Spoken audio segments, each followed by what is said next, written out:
மக்கள் அனைவருக்கும் வணக்கம். சில மணி நேரங்களுக்கு முன்பாக சவுக்கு சங்கர் அவர்கள் கைது. அவர் வீட்டில் வச்சு பல்லாவரம் பகுதியில் அவர் வீட்டில் சுமார் 15க்கும் மேற்பட்ட காவல்துறையினர் சுமார் 6 மணி காலையில் 6 மணி வாக்கில் அவர் வீட்டுக்குள்ளே ஏறுறாங்க.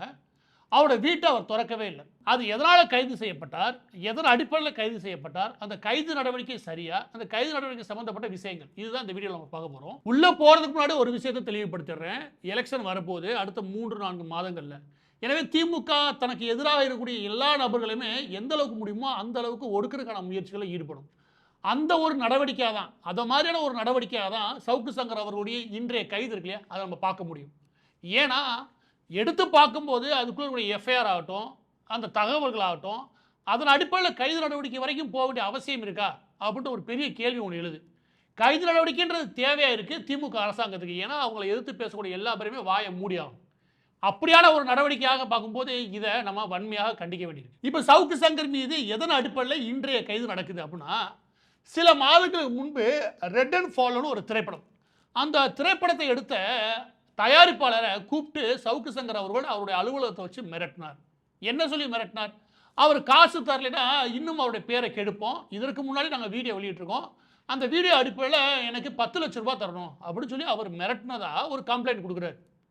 இந்த மாதிரியான கம்ப்ளைண்ட் இருக்குல்ல, இந்த மாதிரி கம்ப்ளைண்ட் யார் மீது வேணால் கொடுக்கலாம். நீங்கள் பக்கத்து வீட்டுக்காரு, எதிர்த்து வீட்டுக்காரு, யாருமே வேணால் கொடுக்கலாம். என்னை கூப்பிட்டு வச்சு மிரட்டினாருங்க, காசு கேட்டு மிரட்டினாருங்க, அதை பண்ணிடுவேன் இதை பண்ணிடுவேன் சொல்லி மிரட்டினாருங்க அப்படின்னு சொல்லி யார் மீது வேணாலும் புகார் கொடுக்கலாம். எனவே இதுக்கு அடிப்படையில் ஒரு ஆதாரம்னு ஒன்று தேவை, ஏதாவது ஒரு எவிடன்ஸ்னு ஒன்று தேவை. அதன் அடிப்படையில் நடவடிக்கை எடுக்க முடியும். புகார் எல்லாமே எஃப்ஐஆர் மாறுறது கிடையாது. புகார் மீது தகுந்த ஆதாரங்கள் இருக்கணும். அந்த ஆதாரங்கள் ஏதாவது காவல்துறையிட்ட இருக்கா அப்படின்னு நாங்கள் தேடின வரைக்கும் பெரிய ஆதாரங்கள் எதுவும் இல்லை. சென்னை மாநகர காவல்துறை என்னை கைது செய்ய வந்திருக்கு. நான் இன்னும் கதவு திறக்கல, வழக்கறிஞர்கள் வரட்டும்னு சொல்லிட்டு வெயிட் பண்ணிட்டுருக்கேன். உடனே தரங்க அப்படின்னு சொல்லியிருக்கிறாங்க. ஒரு மாதம் முன்னாடி அக்டோபர் எண்டில் ஒரு சம்மன் ஒன்று வந்துச்சு ஆதம்பாக்கம் ஸ்டேஷன்லேருந்து, நீங்கள் இந்த வழக்குக்கு வாங்க அப்படின்னு சொல்லிட்டு. அது என்ன வழக்கு அப்படின்ட்டு எடுத்து பார்த்தா, ரெட் அண்ட் ஃபாலோ அப்படின்ட்டு ஒரு படத்தோட தயாரிப்பாளர் புருஷோத்தமன் என்பவர் 30/6/2025 அன்று என்னை அலுவலகத்துக்கு வந்து பார்த்து, எனக்கு நீங்கள் என்னை பற்றி தப்பாக பேசிட்டீங்க அந்த வீடியோவில், அந்த வீடியோவை நீக்குங்க அப்படின்ட்டு சொன்னதாகவும், நான் மாலதி அலுவலகத்தில் இருந்தவங்க எல்லோரும் சேர்ந்து அவனை அடித்து, இன்னும் 10 லட்ச ரூபா கொடுத்தா தான் வீடியோவை நீக்குவேன் அப்படின்னு சொன்னதாகவும், அவன் கையில் வச்சிருந்த ஒரு 2 லட்ச ரூபாயை பிடுங்கிக்கிட்டதாகவும் ஒரு எஃப்ஐஆர் அப்படின்ட்டு அலிகேஷன் அப்படின்றது தெரிய வந்துச்சு. உடனே நான் அந்த சம்மனுக்கு பதில் சொல்லும் விதமாக, இது முழுக்க பொய் வழக்கு, இப்படி ஒரு சம்பவமே நடக்கலை, நீங்கள் சொல்கிற அந்த புருஷோத்தமன் யாரோ வரவே இல்லை, இதை என்னோடய விளக்கமாக ஏற்றுக்குங்கன்னு சொல்லிட்டு ஒரு பதில் கடிதம் நான் அனுப்பிச்சிட்டேன். நவம்பர் 1 அன்றைக்கி நான் அந்த ரிப்ளை அனுப்பிச்சிருக்கேன். அதுக்கப்புறம் இது வரைக்கும் எந்த விதமான ஆக்ஷனும் போலீஸ் சைட்லேருந்து இல்லை.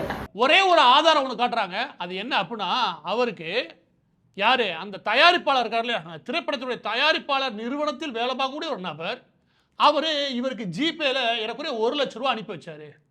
இந்த 1 லட்ச ரூபா அனுப்பி வச்ச விஷயத்த சவுக்கு சங்கர் அவர்கள் கைது நேரத்தில் என்ன சொல்கிறார் அப்படின்னா, அவர் யாருன்னே தெரியாது, ஒரு தெரியாத ஒரு நம்பர்லேருந்து நமக்கு 1 லட்ச ரூபா வருது, அது என்னன்னு விசாரிக்கிற காவல்துறை உள்ளே ஏறுதுன்னா இது எப்படியான விஷயம், அப்போ இவங்களே இதை திட்டமிட்டு இந்த வேலையை செய்கிறாங்க அப்படின்னு சவுக்கு சங்கர் அவர்கள் கைது செய்து போகும்போது அந்த விஷயத்தை சொல்கிறார்.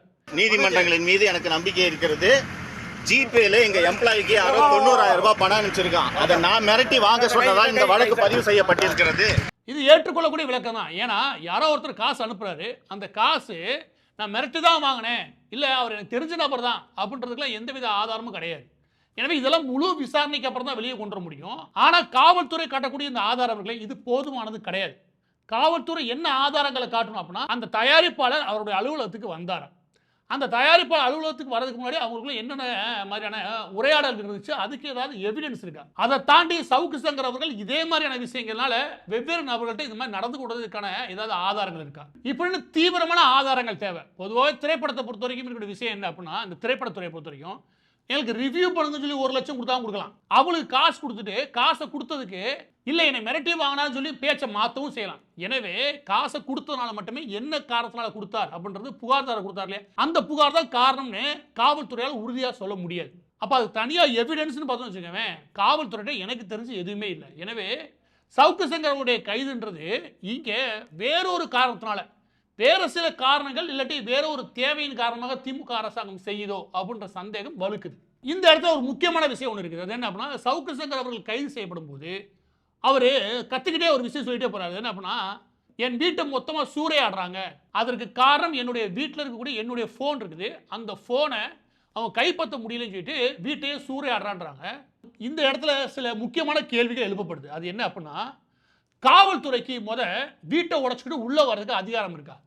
அவங்க 6 மணிக்கு சவுக்கு சங்கரோட வீட்டுக்கு வராங்க. அவங்க சொல்கிறது என்ன அப்படின்னா, எல்லாட்டும் அவங்க பேசும்போது என்ன சொல்கிறாங்கன்னா, நாங்கள் விசாரணைக்காக வந்திருக்கோன்றாங்க. விசாரணைக்காக வந்திருக்கக்கூடிய நபர்கள் வீட்டை உடைச்சிட்டு உள்ளே போக முடியுமா அப்படின்னு கேட்டிங்கன்னா, முதலாவது அவங்க விசாரணைக்காக அவர் அழைக்கிறாங்க, அவர் கதவை திறக்கலை. அதற்கடுத்து அவருடைய வழக்கறிஞர்கிட்ட பேசிட்டு தான் முடிவு செய்யணும்னு அவங்களே வீடியோ போட்டிருக்காங்க. அந்த வீடியோவில் அவங்க என்ன சொல்கிறாங்க அப்படின்னா, என்னுடைய வழக்கறிஞர் வர வரைக்கும் காத்திருக்கணும். அதுக்கப்புறம் அவங்களோட வழக்கறிஞரும் பேசுகிறாரு. அவங்க வழக்கறிஞர் பேசும்போது என்ன சொல்கிறாங்க அப்படின்னா, இது வரைக்கும் அவர் ஒத்துழைப்பு கொடுக்கல, சரி காவல்துறையுடைய விசாரணைக்கு ஒத்துழைப்பு கொடுக்கல, எனவே எங்களுக்கு அடுத்த கட்ட நடவடிக்கை அவர் கைது பண்ணுறது தான் முடிவு அப்படின்னு சொல்லி காவல்துறை அந்த ஃபோன்லேயே சொல்கிறாங்க. இப்போ இது வரைக்கும் நிகழ்வுகளுக்கு அடுத்து காவல்துறை என்ன பண்ணுறாங்கன்னா, அவருடைய வீட்டு கதவை உடைக்கிறாங்க. அதுவும் தீயணைப்பு துறையெல்லாம் வர சொல்லி கதவை உடச்சி உள்ளே போகிறான்னு வச்சுக்கோங்க. இப்போ கதவை உடச்சி போகிறதுக்கு காவல்துறைக்கு அதிகாரம் இருக்கானா? இருக்குது, உண்மையிலேயே அதிகாரம் இருக்குது. எப்போ இருக்குது அப்படின்னா, ஒரு வாரண்ட் இருக்குது, இல்லை ஒரு கைது நடவடிக்கை இருக்குது, ஒரு விசாரணை இருக்குது. இந்த மாதிரி நம்ம வீட்டுக்கு வரும்போது நாம் ஒத்துழைப்பு கொடுக்க வேண்டியது அவசியம். அவங்களுக்கு அரசியல் காரணத்திலாம் வந்திருக்காங்க, நமக்கு 1008 கருத்து வேறுபாடு இருக்கலாம். என்னைய சில மாதங்களுக்கு முன்பாக காவல்துறை வரும்போது நான் ஜிம்முக்கு போயிட்டு வந்து நிற்கிறேன், எனக்கு ஒரு 18 போலீஸ் வச்சுக்கோவேன். ஆனால் அதுக்காக போய் ஒம்பரே சண்டை போட முடியாது. ஏன்னு சொல்கிறீங்க? ஏன்னா அவங்களுக்கு மேலேருந்து அதிகாரிகளுடைய அழுத்தம் இருக்கும், அதன் காரணத்தில் வந்திருப்பாங்க. நாம் ஒத்துழைக்கிறதா என்னை கேட்டால் அதிகபட்சம் நல்ல விஷயம். இல்லைன்னா அவங்க அடுத்த கட்டம் என்னன்னா, ஒத்துழைப்பு கொடுக்கல அதனால் வீட்டுக்குள்ளே புகுந்து வருவாங்க. இது என்ன கேட்டீங்கன்னா தேவையில்லாத வேலை. அவங்களுக்கு ஒத்துழைப்பு கொடுக்கறது வேறு வழியே கிடையாது. ஏன்னா அவங்க அதுக்காக தான் வந்திருக்காங்க.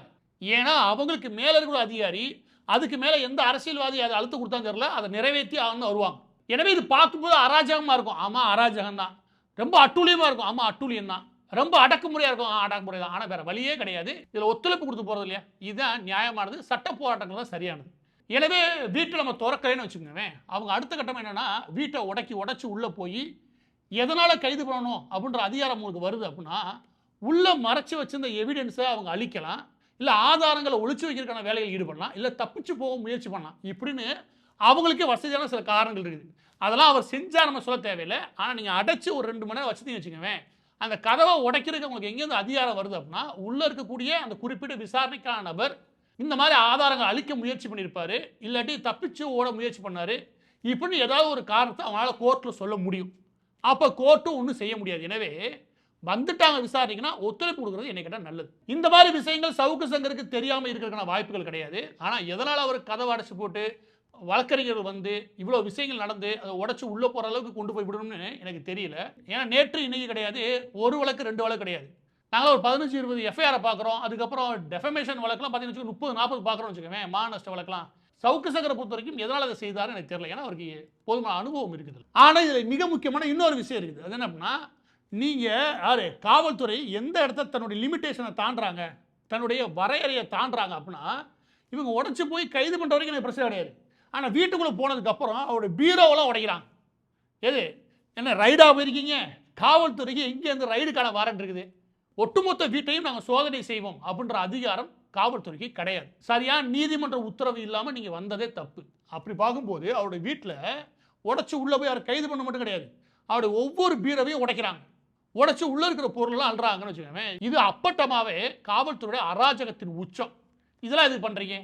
அவர் தனியாக இருந்தாலும் பரவாயில்ல, அங்கே அவங்களுடைய அம்மா இருக்காங்க, அவங்களுடைய தோழி இருக்காங்க, இவங்களாம் இருக்கிற ஒரு இடத்துல, பெண்கள் இருக்கக்கூடிய ஒரு இடத்துல இந்த மாதிரி அடித்து உடச்சேன்னு வச்சுக்கோங்க, காவல்துறையே அதை பண்ணால் காவல்துறையின் மீதுடைய நம்பிக்கை இருக்கு இல்லையா, அது ஒட்டு மொத்தமாக அவங்களே தான் குலைக்கிறாங்க மக்கள் மத்தியில். இது தேவையில்லாத வேலை காவல்துறை பண்ணது இந்த விஷயத்தில் மிகவும் கண்டிக்கத்தக்கது. இந்த இடத்துல தான் காவல்துறைன்னு சொல்லக்கூடியது. இல்லாட்டி சவுக்கு சங்கர் அவர்கள் போகும்போது சொன்னது என்னன்னா, என்னுடைய ஃபோனுக்காக செய்கிறாங்க அப்படின்னாரு. அவங்களும் அதான் சொல்கிறாங்க, ஃபோனை எங்கேயும் ஒழிச்சு வச்சிட்டாருன்னு. இந்த ஃபோனு இந்த லேப்டாப் இருக்குல்ல, இதெல்லாம் நான் ஒரு விஷயம் சொல்கிறேன் இல்லைங்க, இந்த கன்சோல் அப்ளிகேஷன் சொல்லுவோம். சிம்பிளாக சொன்னால் ஒரு ஓஎஸ் இருக்கக்கூடிய கன்சோல் அப்ளிகேஷன் இருக்கக்கூடிய ஒரு எலக்ட்ரானிக்கல் டிவைஸ், அது மொபைலோ லேப்டாப்போ ஐபேடோ எதா வேணால் இருந்து போதே, இது எதை அவங்க யார் காவல்துறை எடுக்கணும்னு நினச்சாலுமே கூட நமக்கு ஒரு விஷயம் புரிஞ்சுக்கணும். அந்த காவல்துறை என்ன நம்ம ஊர் என்ன பண்ணுவாங்க அப்படின்னா, அதை வாங்கி பின் போட்டு தாப்பா பின் நம்பர் வாங்கி போயிடுவாங்க. அதில் என்ன ஆகும்னா அதுக்குள்ளே உள்ள இருக்க டேட்டாவை எடுக்க முடியும், அவங்க இருக்க டேட்டா வைக்கவும் முடியும். இது என்ன ஆகும் அப்படின்னா, செய்யாத குற்றத்துக்கு சேர்த்து நம்ம தண்டனை அனுபவிக்க வேண்டிய ஒரு நிலைமை உருவாகும். இல்லாட்டி இருக்கிற தகவல் இருக்குல்ல, உங்களுடைய ரகசியங்கள் அது முழுமையாக அந்த வழக்கு சம்பந்தம்லாம் எல்லா ரகசியத்தையும் வெளியே எடுக்க முடியும். இது அப்பட்டமாவே காவல்துறை எல்லா நேரமும் செய்யக்கூடிய ஒரு மோசமான செயல். அதுவும் கொடுமை என்ன அப்படின்னா, இந்த பைக்கில் நீங்கள் 10 வாங்கி போட்டுருப்பாங்களே அதே மாதிரி ஃபோனை வாங்கிட்டு போனால் வச்சுக்கோங்க, ஃபோன் லேப்டாப்லாம் வாங்கிட்டு போனால் வச்சுக்கோங்க, அது திரும்ப நம்ம கைக்கு வரவே வராது. எனக்கு தெரிஞ்சு ஒரு 4 லேப்டாப் போயிருக்கும், ஒரு 6 ஃபோன் போயிருக்குன்றது. அது எல்லாம் போனது தான் வச்சுக்கோங்க. நான் பொதுவாகவே கொடுத்துறது உண்டு. ஆனால் இந்த இடத்துல நான் சொல்கிறது என்ன அப்படின்னா, பொதுவாகவே இந்த லேப்டாப் ஃபோன் கொடுத்தீங்கன்னா அவங்கள்ட்ட நீங்கள் கேட்டு பெற வேண்டிய விஷயம் ஒன்று இருக்குது. அது என்ன அப்படின்னா, ஹேஷ் வேல்யூன்னு ஒன்று இருக்குது. அதாவது இந்த மொபைல் இந்த நிலைமையில் இன்னைக்கு இந்த தேதியில் இந்த டைமில் என்ன டேட்டா இருக்குது, என்ன நிலைமையில் இருக்கு இல்லையா, அப்படியே க்ளோனிங் பண்ணி அந்த க்ளோனிங் டேட்டா எடுத்து வைக்கும். அது பார்த்தா ஹேஷ் வேல்யூ. அந்த ஹேஷ் வேல்யூ ஒரு தடவை கிரியேட் பண்ணுறான்னு வச்சுக்கோங்க, மேலே நீங்கள் என்ன சின்ன மாற்றம் ஏற்படுத்தினாலும் அந்த ஹேஷ் வேல்யூ மாறும். எனவே எந்த அதிகாரம் இருக்குது போலீஸ்க்கு அப்படின்னா, அதுலேருந்து அவங்க தேவையான தகவல் மட்டும் எடுக்க முடியும். அதுக்கு மேலே எதை மாற்றினாங்களோ இல்லை எதை டெலீட் பண்ணாங்கன்னு வச்சுக்கோங்க, என்ன விதமான மாற்றம் இருந்தாலும் அதோடைய அந்த ஹேஷ் வேல்யூ இருக்கு அது மாறிடும். இதை எடுத்து கொடுக்க வேண்டியது காவல்துறையோட கடமை. அதை வாங்க வேண்டியது நம்மளுடைய பொறுப்பு. அது மட்டும் வாங்கிட்டேன்னு வச்சுக்கோங்க, அவங்க அந்த வழக்கு சம்மந்தப்பட்ட மெட்டீரியல் மட்டும் உள்ள எடுக்கலாம், வேறு எதுவும் எடுக்க முடியாது. உங்களுடைய ஃபோட்டோலேருந்து எதுவும் எடுக்கக்கூடாது, உங்கள் இமெயிலை பார்க்கக்கூடாது, எதுவும் பண்ணக்கூடாதுன்னு வச்சுக்கோங்க. அவங்க எதுக்காக வந்தாங்களோ அதை மட்டும்தான் செய்ய முடியும். அதோட சேர்த்து எந்த தகவலும் உள்ளே வைக்கவும் முடியாது. எனவே காவல்துறை நடவடிக்கையில் ஃபோன்ற ஒரு மிகப்பெரிய மோசமான விஷயம்னு வச்சுக்கோங்க.